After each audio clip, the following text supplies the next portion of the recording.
안녕하세요. 일상생활에 꼭 필요한 정보를 선별하여 콩콩 치어서 먹기 좋게 만들어 여러분 입에 떠넣어주는 상식 전성 시대입니다. 오늘은 그 두 번째 시간으로 올해부터 바뀌는 제도가 무엇인지 알아보겠습니다. 준비되신 분들은 저와 함께 출발해 보실까요?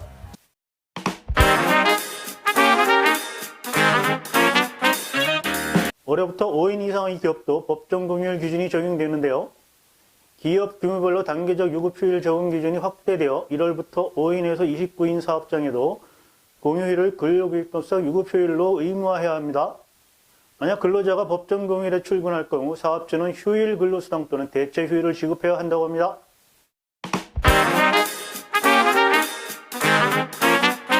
올해부터는 최저시급이 작년보다 5.1% 인상된 9,160원으로 인상됐답니다.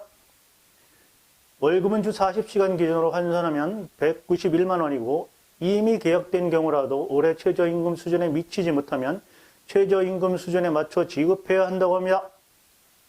이는 1년 미만 계약자 또는 수습기간에도 동일하게 적용된다고 합니다.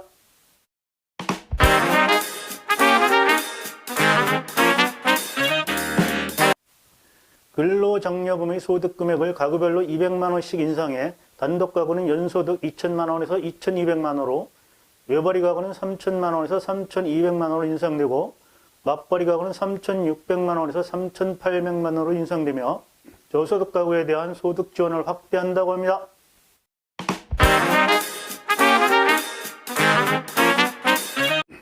청년층 자산 형성을 지원하는 제도가 강화된답니다. 총 연간 급여가 5천만 원 이하, 종합소득금액 3,800만 원 이하인 청년에게 납입금액 600만 원의 40%를 소득공제해주는 청년형 소득공제 장기펀드에 가입할 수 있답니다. 또 총규모 3,600만 원 이하인 청년에게 정부가 최대 4%포인트의 저축장려금을 지원하는 청년희망 적금 상품이 1분기에 출시된다고 합니다.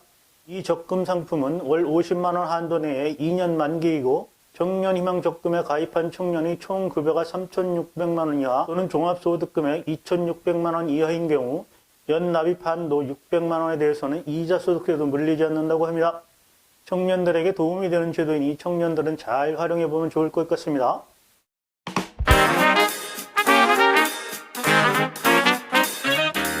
재질 중심이었던 재활용 쓰레기 배출 표시에 재질만 표시되어 있었는데 앞으로 깨끗이 씻어서 라벨을 떼서 깨끗이 접어서 등 배출 방법이 추가로 표시될 예정인데요. 분리배출 표시의 크기도 알아보기 쉽도록 8mm에서 12mm로 크기가 확대된다고 합니다.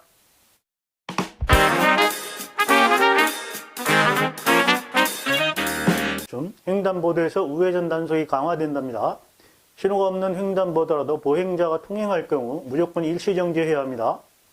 또한 교차로에서 차량이 보행신호 중 우회전할 경우 승합차는 7만 원, 승용차는 6만 원의 과태료와 추가로 2 내지 3회 위반 시 자동차 보험이 5%가 할증이 되며 이를 4회 이상 위반하면 보험료가 무려 10%나 할증이 된답니다.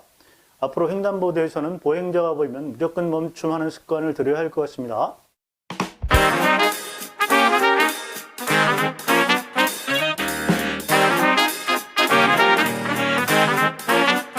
올해부터는 생후 12개월 자녀를 둔 부모가 육아휴직을 사용할 경우 첫 3개월에 대해 부모는 각각 육아휴직급여를 상향 지급하는데요. 3+3 부모 육아휴직제가 신설됐답니다.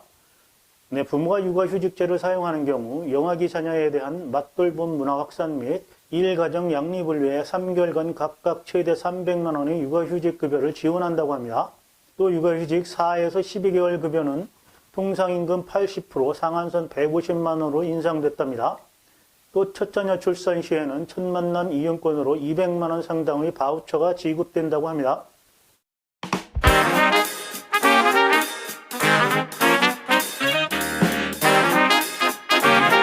기존 모든 자녀에게 연 520만 원을 지원하던 국가장학금을 올해부터는 첫째는 연 700만 원, 둘째는 등록금 전액을 지원한다고 합니다.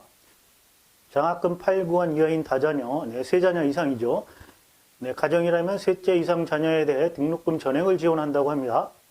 3자녀 이상 가구의 자녀 수에 따른 경제적 차이가 반영되도록 학자금 지원 구간 산정 제도를 개선했다고 합니다. 형제 자매가 본인을 포함해 셋 이상인 미혼 대학생이라면 인적공제를 반영한 소득금액을 사용하여 학저금 지원 구간이 산정된답니다.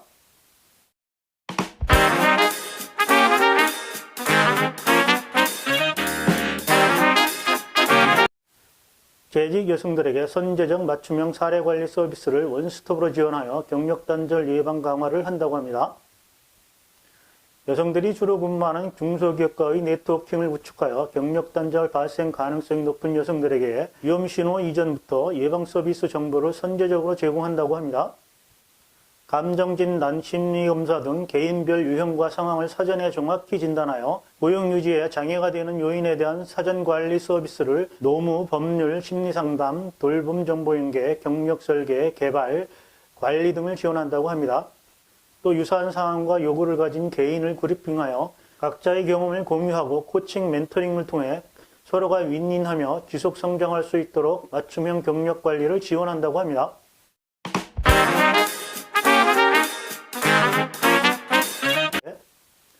동거주택의 상속공제가 직계비속, 나와 딸, 아들, 손자, 손녀. 직계비속은 나와 딸, 아들, 손자, 손녀입니다. 직계비속만 가능했던 게 올해부터는 부모 공량에 대한 상속세 세제 지원을 확대하기 위해 직계비속의 배우자도 동거주택 상속공제 적용을 허용한다고 합니다.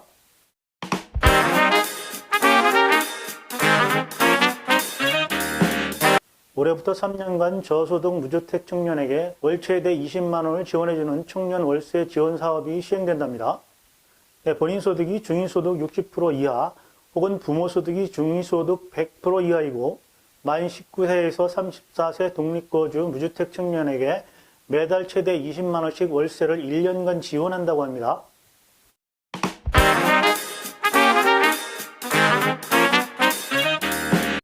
(16세) 미만 청소년에게 심야 시간대 인터넷 게임 제공 시간을 제한하는 셧다운제를 시행했던 기존과는 달리 올해부터는 인터넷 게임 셧다운제는 폐지되고 보호자와 자녀가 자율적으로 게임 이용 시간을 설정할 수 있는 게임 시간 선택제로 일원화된다고 합니다. 어린 자녀를 둔 부모들은 기억하셔서 잘 활용하시면 될 것 같습니다. 이상으로 올해부터 바뀌는 제도에 대해 알아봤습니다. 나가실 때는 잊지 마시고 구독과 좋아요 부탁드리겠습니다. 오늘도 즐겁고 행복한 시간 되시기 바랍니다. 감사합니다.